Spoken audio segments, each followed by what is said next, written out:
See how we're doing here. We've got TikTok, we've got Facebook, YouTube, Instagram, all live, all at one time. I hope this angle is okay. This is new for me and I'm kind of getting used to it, but welcome back to Tuesday Night Live. So, for those of you joining from the TikTok world, this is something that I've been doing every single Tuesday night and enjoying it for sure because that in turn helps me to connect to our community and get a sense of what's going on. So, I posted a video, true story here. I posted a video on TikTok yesterday. Was it yesterday or today? Everything's blending together. It was when Instagram and Facebook were down. So I posted a video yesterday on TikTok and it went crazy. And it was a really simple video, guys. It was just all about, 3 herbs that can help hormone balance. And we were talking about what some of those herbs are and what they may or may not do. And it went nuts. And so again, it's sort of that lesson for me that this is information people are really desperate for. They're really wanting and they're trying to get answers and they want holistic answers, right? Things that are more natural in origin to really help them find solutions to whatever's going on with them. So anyhow, so super excited about taking your questions tonight. We can talk about hormones. We can talk about headlines. We can talk about whatever it is you guys want to talk about. You're more than welcome to post your questions. I already see some questions coming through, but if you'll go ahead and try to post them, then I'm going to kind of periodically scroll through and see if we can figure out sort of what it is that we need to address. Okay, so that is where we are headed right now. Okay, so starting out, it is Tuesday night, lots of headlines as usual. We are covering some of the major headlines. I always like to talk about the headlines that are the most relevant, but I've got to talk a little bit about what I did today. Essentially today, I'm sorry, I'm not used to TikTok live, so these crazy filters are driving me nuts, but that's okay. We'll have fun with it. So essentially today, I spent some time talking about indoor air quality. How many of you think about indoor air quality, put any time or attention towards indoor air quality? But it actually has a lot of long-term health consequences. And we talk a lot about toxic load, but I don't think any of us spend a lot of time thinking about our indoor toxic load, off-gassing from furniture or flooring, or even from paint, our kitchen stove, household cleaners, all of that stuff. So again, paying attention to what's happening with your indoor air quality, I think is really important, and really trying to minimize the amount of toxins you're getting exposed to within the home should be a goal. So we talked a lot today about really looking at air filtration, how to improve air quality overall, what we can do for that, and seeing if there were solutions there. Do any of you guys think about that or worry about that as we are, sort of thinking through trying to lower your toxic load? And I know we're having some issues with sound. Let me know if it's still an issue. It should be toning down a little bit. There may be a little bit of a buzz from one of these lights, but beyond that, we should be okay. But let me know if that's distracting. But anyhow, indoor air quality is a serious topic. October is National Indoor Air Quality Awareness Month, and it is important to pay attention to sort of what you're using to clean, what type of products you're using in the home, and then putting good air filtration and air purification systems in your homes, even in your workspaces, to really help minimize that toxic load. We know it makes a difference, everything from just focus and concentration to feeling good and feeling happier, and then even respiratory issues, congestion, and so much more. Here in Atlanta, we have so many issues with mold and mold toxicity, a lot of that going on kind of on the southeastern board here where the rain has been crazy and it's been wet, opposite from what's been happening right out on the West Coast, where there it's been more about, dryness. So again, a good air purifier within your home, using cleaners that have fewer VOX or volatile organic compounds, that's something to think about. We know all of those things indirectly impact your hormones, right? So we talk so much about hormones on all these different platforms and channels, but essentially what we need to understand that our hormones are being impacted by multiple things. It's not just one thing. So it's everything from your stress levels. It's also the food we eat. It's what our gut liver connection is doing, right? It's also from really looking at, sort of the nutrients that we have on board to metabolize the hormones. So there are many different things that are contributing to the hormone story for each individual and honestly for each child too. I mean, I think that everyone has noticed that more and more children today are going into puberty earlier. We're having a lot of sort of issues with, estrogenization of boys and androgenization is what we call it, or high testosterone level in girls. And all of these things are things that we've got to start paying attention to and really understanding the whole hormone story. So environmental load is a part of that story. Understanding your indoor air quality is a part of that. But let's move on and talk about some of the other things we can do to balance hormones, and then we'll get into the headlines here. So on that TikTok that so many of you asked a lot of really great questions, you were asking about the 3 herbs I mentioned. So to catch everybody else up, I talked about 3 herbs that help to balance hormones. One was amla. Amla is an incredibly potent herb. I love it and use it personally, but it helps with hair growth. It's a high vitamin C. In fact, one of the highest vitamin C concentrations that we can find in some of the herbs. And it helps to increase blood flow to the scalp, but it also acts as a rejuvenating tonic, much as we know vitamin C does, and plays a huge role in anti-aging. So that's a great one to use for when we're thinking about hormones and hormone balance, because amla will support the hormonal pathway. It is a reproductive tonic, so to speak, in Ayurvedic medicine. So that's one that I encourage folks to use in different ways. Some people will ingest it orally, others will apply it like topically to their scalp. Some will in turn, have the whole fruit. It's actually an Indian gooseberry if you've seen it. So there are many recipes with it as well, but there are a lot of different ways to use that particular herb. So that was one that we talked about. The second one was shatavari, which is also an Ayurvedic herb. But here's the fun part. These things have these names that may seem hard to say, but shatavari actually comes from asparagus. So I was shocked when I finally put those pieces together. We're talking about asparagus because it has a high concentration of glutathione. It upregulates glutathione, and glutathione, as we know, is also an anti-ager, improves egg quality, also helps the liver and cleansing of the liver. So that was one that I would sort of put in my back pocket when you're trying to balance your hormones or if you're seeing a lot of hormone fluctuation. We talked about dong quai, which is a Chinese herb that's been used for a really long time to balance estrogen and progesterone ratios. In fact, they would use it in some of their fertility protocols as well to help really bring on that strong ovulatory response. And then there were a few that we didn't talk about. We didn't talk about things like maca, and maca is one of my favorite herbs. It helps to regulate hormone imbalances or fluctuations in estrogen. It actually also helps libido. So everyone who's going through hormone swings at any phase, you could be in your 20s or 30s or, postpartum, or you could be perimenopausal or menopausal. These are all things that are helpful. So keeping that in mind, some of these great herbs. Another one I love talking about is holy basil. Has anyone tried that? I don't know if you guys like that particular herb. That's one that comes as a tea, comes as a pill, comes as a tincture. Again, so many different ways to take these things, but it's actually calming. So one of the things that happens with hormone shifts, and I was actually talking to somebody about this today, is that when your hormones shift, you kind of just don't feel like yourself, right? You're more edgy, you snap more easily, and that in turn leads to you just not really reacting very well, in your environment, right? And people start thinking, well, what's wrong with you? Or, making fun of you or all that other good stuff. So holy basil actually helps to lower or balance cortisol levels. Cortisol, remember, is our stress hormone. So holy basil will help us to balance that and keep it more even. It's calming. So for many people, it gives them a good night's sleep. I sort of equate it to something I've used in practice a lot called GABA. And GABA is also calming. It helps to calm the nervous system down. It's relaxing. So again, it falls in that category. And I'd love to talk about one more. The other one I'd like to talk about is ashwagandha. And many of you maybe have tried ashwagandha or have taken ashwagandha.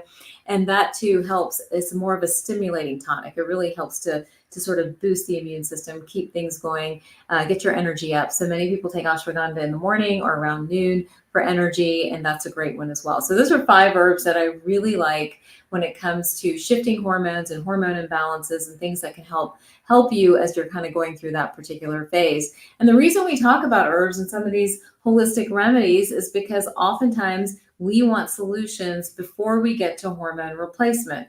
Not that there's anything wrong with hormone replacement. I want you guys to keep that in mind. We like hormone replacement, but in a smart, very sort of cautious and conservative way, where we're not dosing the body or mega dosing the body with tons of hormones, but instead we're sort of giving hormones in a very bioidentical way and in a way that the body can detoxify them and break them down. So this is essentially, kind of what we would like to do when it comes to hormones and hormone balance is really find natural ways to accomplish this. So I'm not duetting on this or bringing in guests on my first TikTok live because I'm not 100% sure how all this works. So as I figure this out, I will let you guys know. I think Dr. Jolene is on. Oh my goodness, how are you? So you can let me know how I'm doing because this is new territory for me for sure.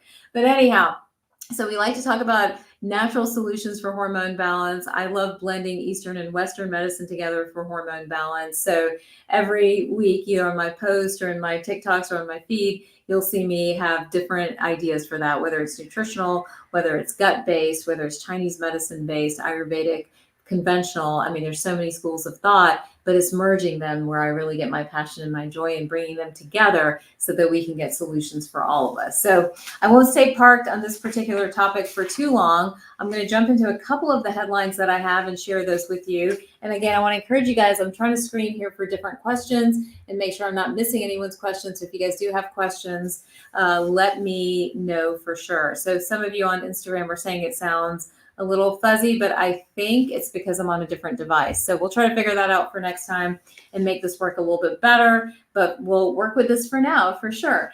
All right, so moving on. Here are still on, I promise I'd get off hormones, and I'm definitely still on hormones. So here is a study that I thought was interesting because I think this is, again, one of the most gaslit sort of issues when it comes to women's health, and that's endometriosis.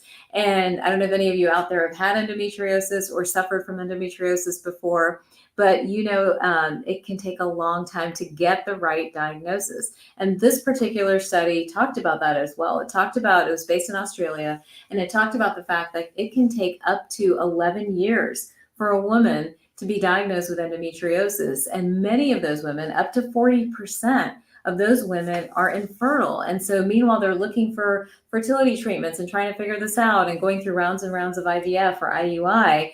But at the end of the journey, they find out that they've got endometriosis. So this is something we need to think about on the front end again, not after the fact, not on the back end, and really pay attention to what's going on here. So endometriosis, for any of you that don't know, is a thickening of that uterine lining, right, to the point where it can overgrow and it can actually impact other organs that you have. So, it can present in so many different ways. It can not present with anything until it gets severe, and then present as abdominal pain, rectal pain, really severe abdominal pain, and change in stooling with your periods. Those are some of the early signs. Super heavy periods. Again, I encourage you guys, if you're having a lot of issues with fertility and have not been able to get that checked out yet, this is a diagnosis along with PCOS that you need to be thinking about because it affects so many people. And according to this particular study out of Australia, talking about how almost 40% of women will seek fertility treatment,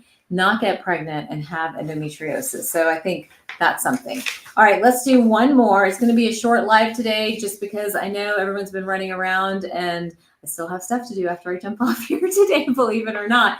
But I do want to, again, catch one or two questions. But one more study I want to call your attention to, a new study talking about exercise and fitness. And this is for all my walkers. You guys come into the practice and you tell me you're active and you're walking. And I love walking, but when it comes to weight loss and fitness, walking is simply not cutting it. And this particular study is emphasizing that as well, is saying that we need moderate to vigorous exercise, which boosts fitness 3 times more than walking. And in particular, they're saying that you aim for about 150 to 300 minutes a week of moderately intense exercise, or 75 to 150 minutes of vigorous exercise. So essentially, you've got to make it count. Now, this isn't as hard as it sounds, right? So I've been posting sometimes about 20 minutes, right? Just trying to get 20 minutes in here and 20 minutes in there and trying to do that a couple times a day, but make it effective, make it to where you're having to work. And if you're not having to work, it's not improving your fitness, and it's probably not improving, your goals for weight loss or things like that. So, hopefully that's good news maybe, because if that hour-long walk is not cutting it and you're getting frustrated, or even that hour-long yoga workout is not doing it, then it's time to switch it up, time to get more intense. And it doesn't have to be for hours. It just needs to be 20 to 30 minutes. If you can do that 6 days a week, right? We get over the 75 to 150 minutes of exercise that they're recommending every single day.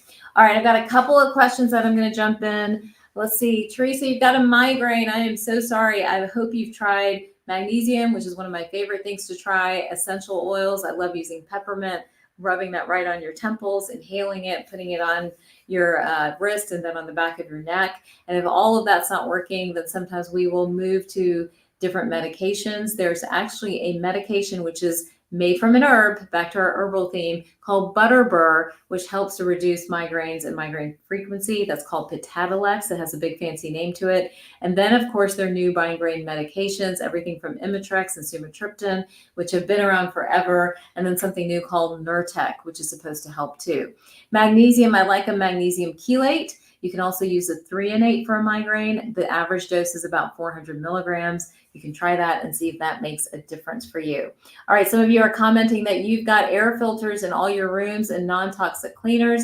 That's a great way to start lowering that toxic load. I really believe firmly, and I don't talk about this enough, that environmental health will be kind of our next frontier in medicine. That's really where a lot of us as physicians and providers are going to have to focus. What's happening with the environment? What does that mean for viruses, bacteria, pollutants, chemicals, all that other stuff, and what impact is it having on our guts and our liver, and then creating disease? So yes, the more you can educate yourself on this, the better. And I think you're going to come out ahead of the game long term. I have a question mark here about bioidentical. I'm assuming that's a question about bioidentical hormones. I do like them. I do use them. Again, your gut, your liver, your genetics have to tell me that it's okay to do that. And if the answer to all of that is yes, then we do it, but we monitor what your body is doing with it. What that also means is I don't like pellets. I don't like heavy-handed doses of hormones. I feel like the body can't handle that, and that in turn can get us into trouble. So that's the answer to that question. I see more questions coming through over here on TikTok. I know that you guys have a ton of questions in this kind of coming through here. Can you recommend a natural birth control pill? Is that abstinence? No, I'm just kidding. So a natural birth control pill, I would say there really isn't a true natural birth control pill because you're always using synthetic hormones, but there are many ways to manage sort of fertility, through whether you are sort of family planning and using the family planning method and knowing when you ovulate and all that other good stuff, to even using things like a barrier device, like an IUD. And I was very anti-IUDs for a long time because of that, the copper and the heavy metal component and all that other stuff. But for some women, especially when you can't detox hormones, I feel like an IUD is better than the birth control pill. So keep that in mind when you're thinking about family planning and birth control as well. All right, 41, you were diagnosed with PCOS in 2011, 10 years ago almost, right? And I'm so curious, hopefully you found solutions and you're balancing that well. I too was diagnosed with PCOS 28, 29-ish, right around that time. All right, any other questions? You're 46 and have been in the perimenopause period, so the migraines and sleep are a big issue. And yes, back to the migraine issue that we addressed just a second ago, we know that migraines are triggered by a drop in progesterone or too much estrogen, and balancing it naturally first using things like magnesium, essential oils, Butterbur are some of my favorites, but then moving on to some other different remedies or even medications if we need to is a way to handle it. Getting consistent sleep is a big part of that story. All right, so I'm going to stop there and wrap there if that's okay with you guys, and we'll pick this up every Tuesday night, and I'll figure out what's going on with the sound over here on my Instagram world and in this particular device. And for TikTok, I'll be critiquing this and seeing how we did on our very first TikTok Live. New territory for me, but super excited to welcome you guys all into my little world where we're merging medicines and trying to bring the best of Eastern and Western medicine together, finding holistic remedies, all to keep us super powered. All right, I hope you have a good night, and I will see you guys soon. Take care.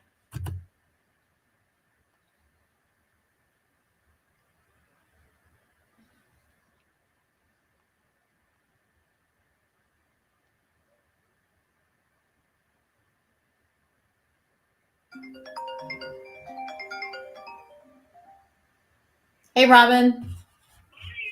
Good. Is she okay with me jumping on now?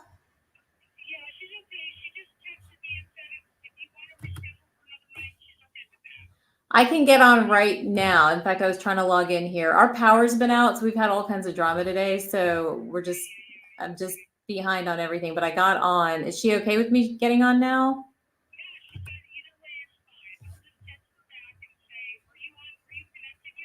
I'm connecting. It's just a little bit slow, but I am connecting. Hang on. Okay, I'm so sorry, Robin. I feel like I'm like all right, give me just a minute. All right, let her know. I'm getting on in just a second. Let's see. Hang on, meetings.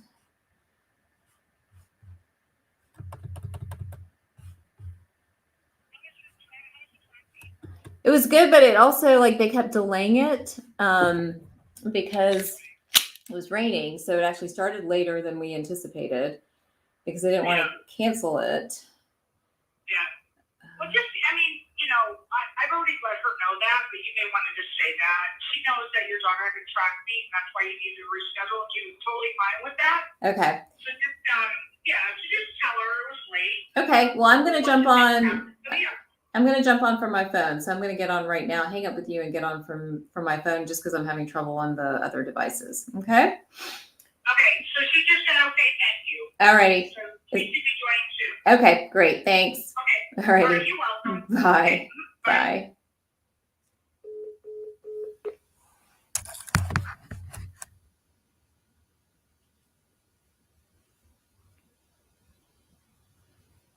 This is my meeting. What the hell?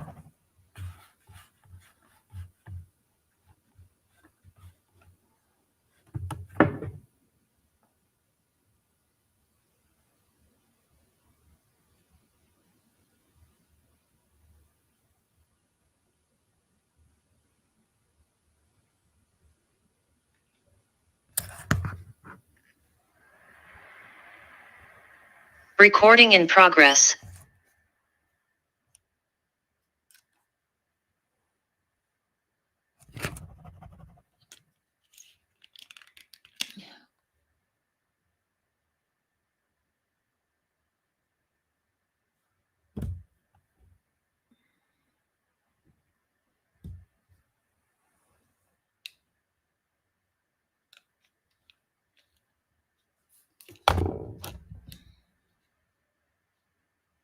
Hi there.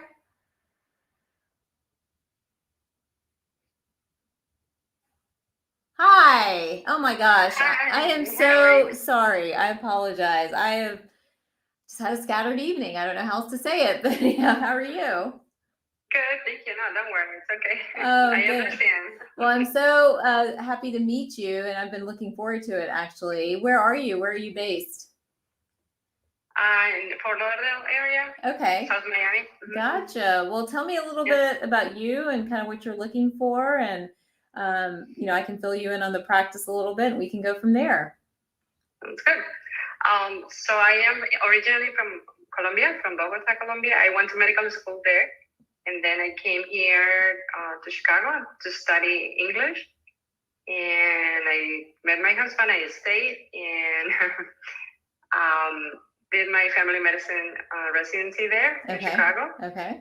After that, I was practicing in a private practice clinic. I was there for over 10 years, and then we decided to move here to South Florida 4 years ago. And in between, I was doing some locum tenens. Then I moved here, and I started working for an insurance company for to do like a managed care clinic. Yep. And that was until last year. And in 2019, I started the integrative medicine program at the University of Arizona. Same one. Yep. So I went there, and I just finished this year in February, and I just did my boards in June. Well, in May, but I got the results in June. And then I'm looking for new opportunities. Awesome. Okay. Well, and you haven't practiced integrative medicine yet, right? But you've studied all the stuff and everything else. Okay. Gotcha. And then would you guys be willing to move to Atlanta? Is that a realistic, scenario for you? My husband used to go back and forth from Chicago since when I met him, like every week. From Atlanta to Chicago for 2 years. Wow. So he knows the area. He knows it well. And is he a physician as well, or is he in a different industry? No. Yeah, no, in finance. In finance. Gotcha. Well, we have two practices. We are looking for a good family practice or internal medicine person, with the integrative medicine sort of language at least. And I'm happy to train people, but because we train and build people up, we do want them to stay with us for at least 3 years or so, because that first year is really about getting you comfortable. And then by that second year, you start to feel good. By that third year, you're really productive. So we want people to stay for that amount of time and ideally continue to grow with us and maybe even become partners and become leaders kind of with, the movement that we have going. So currently we have two practices. We have 11 providers and we have a big digital presence, and we have folks coming in to scale and to grow us even further and to strengthen it. They'll probably scale digitally first and then bring the physical locations behind it. But I just need the right people. I need the right team. I need these patients taken care of. The practice continues to grow. The demand continues to build. And we just need, the right people with sort of the right mentality and, values and all of those things to come and join our team, because I don't want it to be all about me. I really want it to be about the medicine we're delivering and sort of the care we're giving. And there's such a hunger and such a need for really that one-stop shop where someone can come and they can have all aspects of their health sort of addressed and taken care of from this different vantage point. So that's what we're looking for. It is a full-time position. It would probably be split between the two locations. There may even be a digital component too. We haven't figured all of that out, but it would be a mix of that right now because that fills our immediate need. But then in the future, there may be other locations and other sort of leadership opportunities and things like that as we sort of go into this growth phase that we're headed into. So that's kind of what I'm looking for. And again, at the end of the day, it's chemistry, right? We want a team that works together, where we can communicate really well, where we're honest. I want everyone to grow. I'm not interested in holding people back or things like that, but we want them ideally to grow within our company. We want open and honest communication. And I'm big about supporting, the folks that come through. We're almost an all-female company. I think we have Dr. Goldman and we have one other inventory person that I think is male. I think that's it. There may be two, there may be one additional one that I'm not thinking about, but it's a very, strongly female company. And just a good place, I think, to work and to build a kind of a work family in addition to your own personal family, So that's the opportunity to ask me questions. What do I maybe need to clarify a little bit more? Or yeah, I was looking in your webpage and a couple of your blogs and everything, and the only thing is, you also have a line of products or something like that? Personally, that's yours as a company? Yeah. So we have a line called I created a line called East West, which really, again, was born from not being able to find things I wanted to use. So the original product was Boost, and I actually formulated that over 10 years ago and then slowly started building other things. But we carry that. We carry Metagenics. We carry Integrative Therapeutics. We have 4 or 5 different brands. So East West is in there, but it's not exclusive by any means because it only has about 5 or 6 SKUs. So yes, we have those products in there. And we continue to look for products that work at the end of the day, right? Like things that are going to deliver results. Okay. And it's you're a pediatrician, and I was looking at an internal medicine, and the other one is also a pediatrician, right? The other physician that is there, and the doctor, the male doctor, is gynecologist, right? Correct. That's your group. Okay. Yeah, that's the group so far. But the physicians. Correct. I mean, I see kids and adults. I see both. Dr. Franklin, the pediatrician, is just seeing kids right now, but she may start to see adults down the line. The internal medicine doctor doesn't see children at all. Who else was there? I'm probably forgetting someone, but anyhow, those are the physician opportunities right now. And then we have a lot of family nurse practitioners that support, a lot of what we're doing. And then they also carry a load of patients as well. So, I mean, there's just a lot of room to grow. You would see both. I'm assuming you would see children and adults as a family physician, correct? Mm-hmm. The last 4 years I haven't seen peds. Okay. Because the job that I had here, it was more like a managed care, 55 and plus. Right. So that one they didn't have any peds there. Got it. Gotcha. Are you comfortable with peds though? Are you okay seeing a sick visit here and a sick visit there? Or? Yeah, I am okay with them. It's just I haven't done it in 4 years. Yeah. In the last 4 years I haven't. Gotcha. So we may have it where you the advantage of you being comfortable is like if Dr. Franklin's out or somebody's out, just having, that sick visit comes in or something happens, just having that, extra buffer is always good. So and you get insurances in your office too? You accept insurances? No, we're not. No, it's fee for service. So people pay, for the visits out of pocket, but they get so much value. Like we've been able to create like that sense of value. We do use their insurance for lab work. And we use, like, if we do prescriptions or radiology or things like that, then, their insurance is used for a lot of that stuff. But from a visit standpoint and supplements and integrative labs, those are all out of pocket. What else I was thinking? No, I think I read everything, or the most of the things in your webpage and your things, and it's a really nice group, and really nice practice. Looks pretty well. Yeah. Well, tell me a little bit about your goals. Like, what are your goals down the road? What are you hoping for? I really just want to be able to practice good medicine, right? But like real medicine. Yeah, absolutely. So, which is integrative medicine and functional medicine. That's why I'm doing this, and the functional medicine too. I'm doing me too. The certification. Yeah. That's what I'm doing that, because I think I need both to to get better in this holistic area.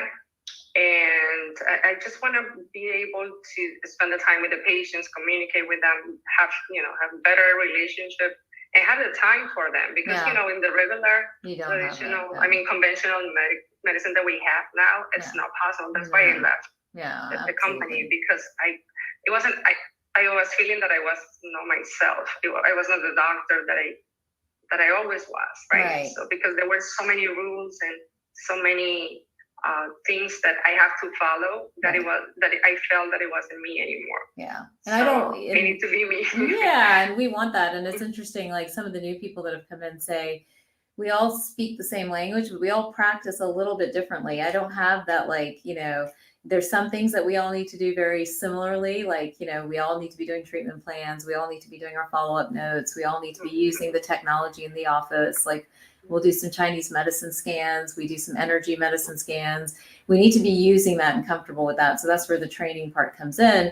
But you may want to do this with a patient, and I may want to do that. I'm not going to interfere like on your clinical decision making, right? That's for you and your patient, but we are very collaborative and in terms of how we treat the patient. So a patient may see you and then turn around and see somebody else and then turn around and see me.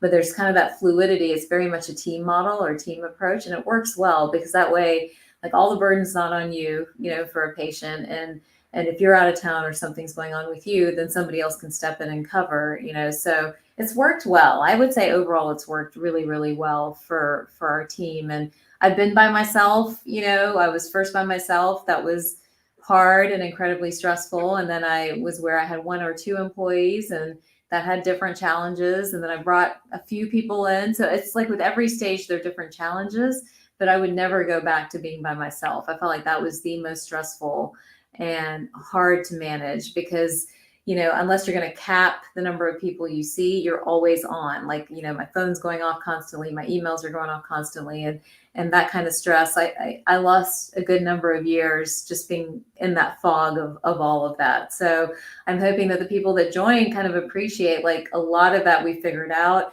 We have a system, we have a team, we can cover for one another. So no one gets too burnt out or too exhausted by the process of delivering care, but at the same time, we're delivering the care that we believe in, Yeah, I think that's the most important thing, having like a team and that you can rely on that for everything. And we all know things, but no, we don't know everything, right? So someone knows more than you and some this. So I think having that group is a really nice idea too, and it's good instead of just doing it by yourself. Yeah, definitely. Well, I would love for you, if you think this is an opportunity you want to pursue, continue to pursue. I would love for you to come up and spend some time with us, and maybe shadow and see what we're doing and all that other good stuff. And then we do some personality testing as well, so we can see where you fit into the group and kind of what's going on there. So. If that's something you'd like me to initiate, I can. And I usually copy my managers and Robin and everybody. So they all know what's going on, and then we can figure out kind of like a time for you to come up and visit, because I think that would give you a good sense of everything, and a better feel for us and for the energy of the practice and all that other stuff. And it would give us an opportunity to get to know you a little bit better too. Yeah, that sounds good. Awesome. Well, I think I've got your email. So why don't I'll send all of that stuff out in the morning and have everybody start to work on coordinating it, and we'll take it from there. Thank you. Sounds good. Thank All you right. so much. Any other questions I can answer right now? No, I don't think so. No? Not for now. Okay. Well, it's great meeting you. Thank you for your flexibility and patience. I am so sorry. I'm not normally like this. But we'll get you up here and visiting and checking us out, and hopefully we have a fit here and we'll go from there. Okay. That's good. Thank you so much. All right. Take care. Pleasure to meet you. You too. Bye-bye. Take care. Bye.